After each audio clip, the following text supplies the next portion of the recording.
You're in the final year of university, and it's time to decide what to do next. And you've decided that consulting is the one for you.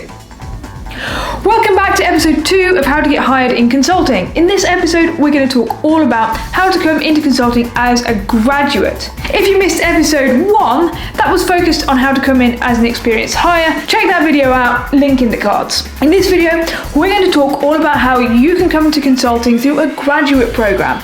We're going to talk about the application process, tips and tricks, and the pros and cons of coming to consulting in a graduate program. So, what are you waiting for? Let's get started. Now, every graduate program will be slightly different, but this is broadly what you can expect from the application process. And the first thing is to know the deadlines for the graduate programs that you want to apply to. Every program will have its own timeline, so make sure you've done your research, you know which ones you want to apply to, and when the cutoff date is. Also, make sure that you check the criteria. If you graduated a couple of years ago, some programs have a cap on how long after graduation you can actually apply.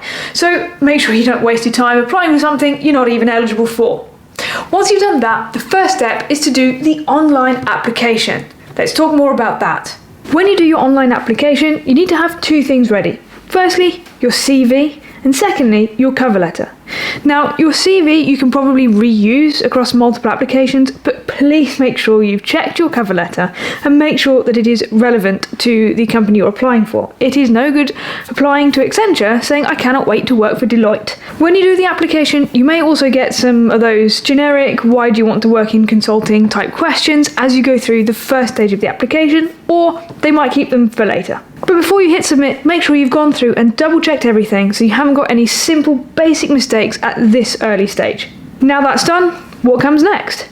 Next, we have my least favourite part of any graduate application process, the tests. Different firms will set different tests, so it's kind of luck of the draw what you get. Generally, you can expect to have some kind of verbal and non-verbal reasoning test and maybe a maths test in there as well.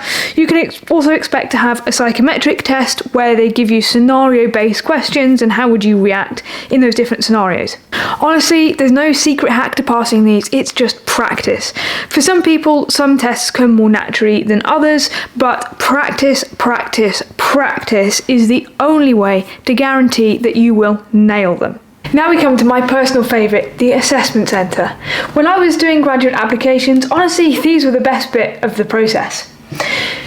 Throughout the day, you can expect a few different things, and they might come in different orders, but these are 3 things that you can broadly expect. Now, of course, these days, it's all going to be remote, which might change the experience a little bit, but broadly, we're in the right ballpark.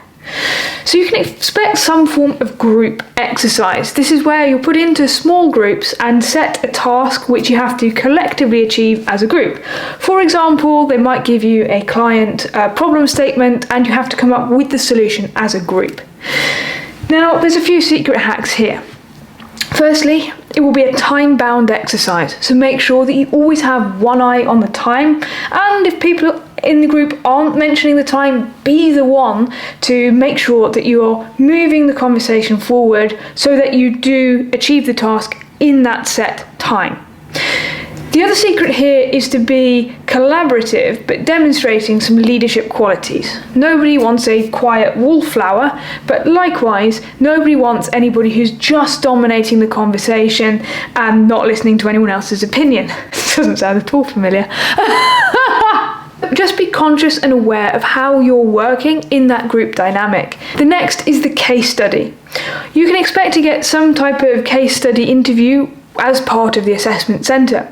Again, this time it might be a client brief or a client problem statement that just you are expected to look at and provide some recommendations or solutions or make a presentation. In my experience, the pack tends to be quite big. So to make sure that you are efficient, start by reading the introduction and the summary of any briefing they've given you, relate that back to the problem statement, and then pick specific parts of the pack that you need to go to for extra information.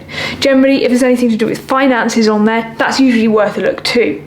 Don't get too bogged down in the detail. If you try to read absolutely everything, you'll never get through it in the time, and you'll never get to write your presentation, and you'll never get the job. The final thing is an interview. Now, some firms do the interview as part of the assessment centre, some only do it if you pass the assessment centre, so it'll depend on the programme that you're applying to. This is where you can expect to meet someone relatively senior in the organisation and have a standard competency-based interview.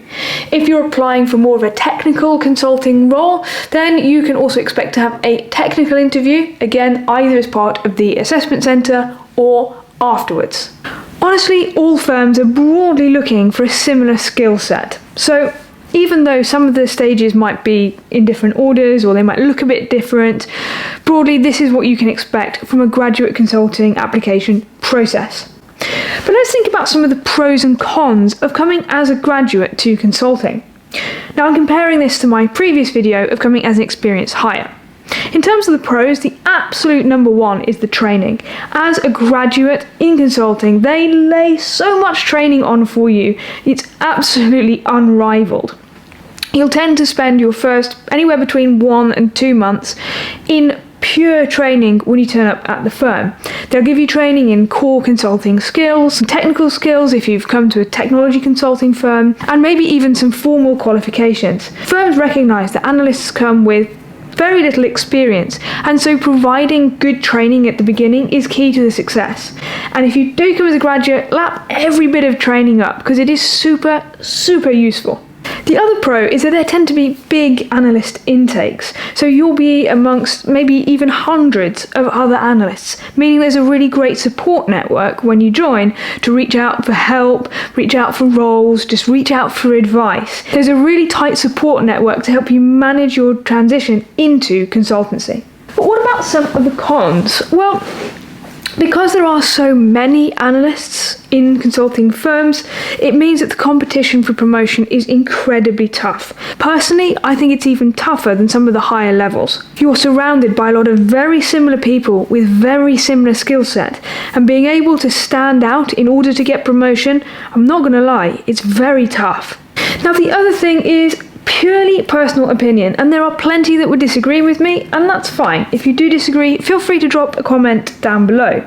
But I think if you come to consulting right from the start of your career without any industry experience, it can be difficult to relate to the problems that our clients have because you've not got the lived experience.